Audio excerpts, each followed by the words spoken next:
October, Liaoning Province, northeast China, a major industrial area and a strategic fulcrum between China, Korea, Japan, and the Soviet Union. Liaoning is at the heart of a massive military campaign that will determine the future of the country.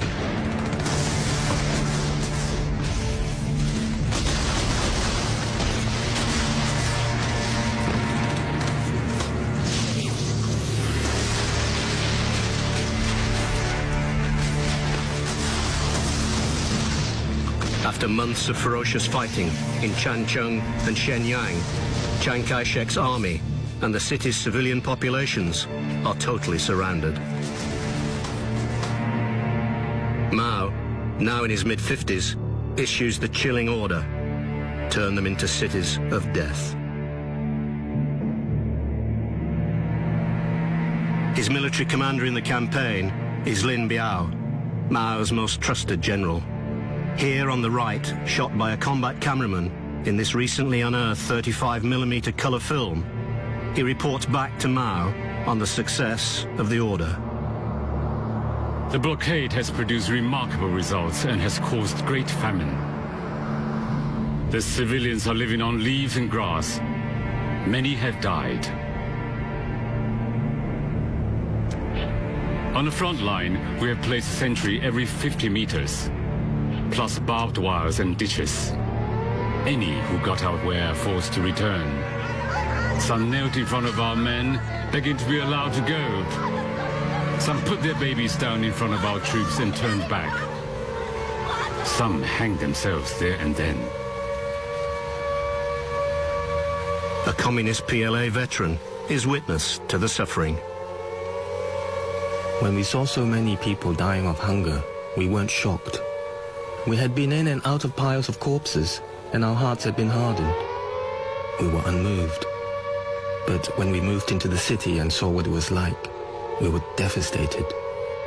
Many of us wept. A lot of us said, we are supposed to be fighting for the poor? Aren't these the bodies of poor people? Chiang Kai-shek's army is destroyed, suffering over 400,000 dead. At least the same number of civilians die in Changchun alone.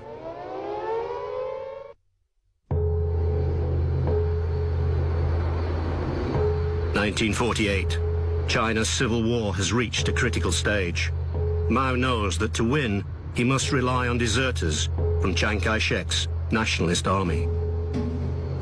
He orders his field commanders to use loudhailers to offer food, clothing, and a place in the ranks of the People's Liberation Army if they desert the nationalist cause. He also orders that existing nationalist POWs are offered the same deal. His commanders, especially his political commissar, Deng Xiaoping, and his commander-in-chief, Marshal Liu Bosheng, are horrified by the potential risks. But Mao responds in the bluntest of terms. If you do not do as I ask, we cannot sustain our attacks and victory will slip away. Carry out your orders.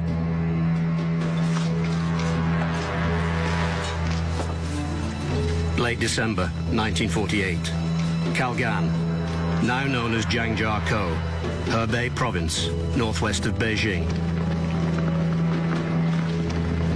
The PLA storms the city. Kalgan is occupied on December 24th.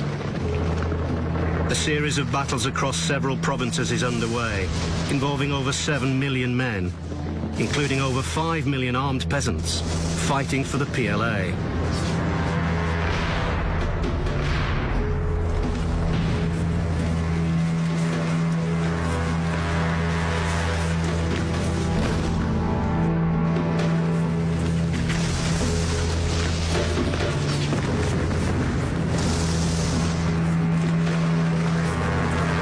Mao's risky tactic of offering enemy soldiers the opportunity to change sides begins to work.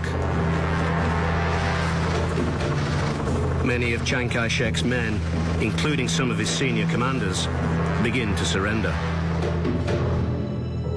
With Mao skulking out of the limelight, General Lin Biao and his fellow officers look on as the PLA makes its triumphant march into Beijing on January 22nd, 1949.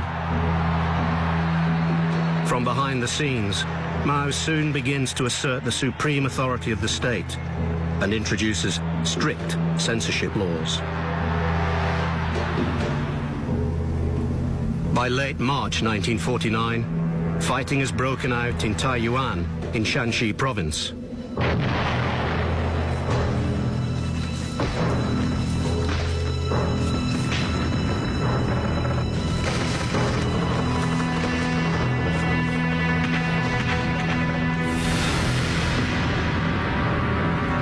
The city falls to the PLA on March 24th. On April 23rd, Nanjing falls. Chiang Kai-shek's government flees south to Guangzhou as the PLA storms Chiang's headquarters.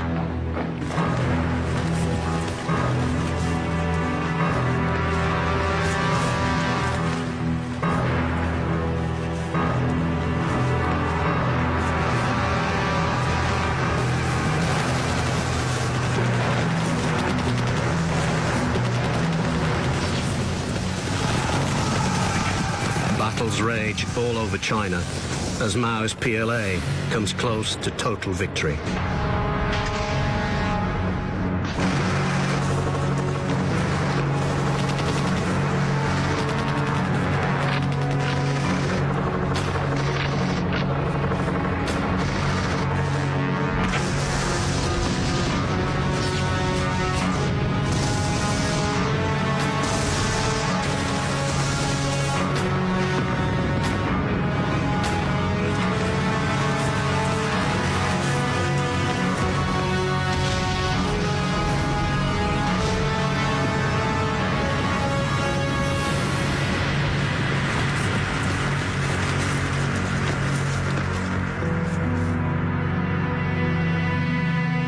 On May 25th, Shanghai falls.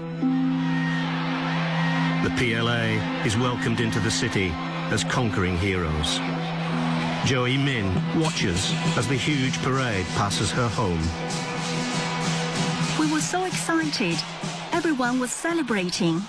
There weren't too many communists in my district, but they had promised an end to the corruption and the violence in the city, and everyone wanted that.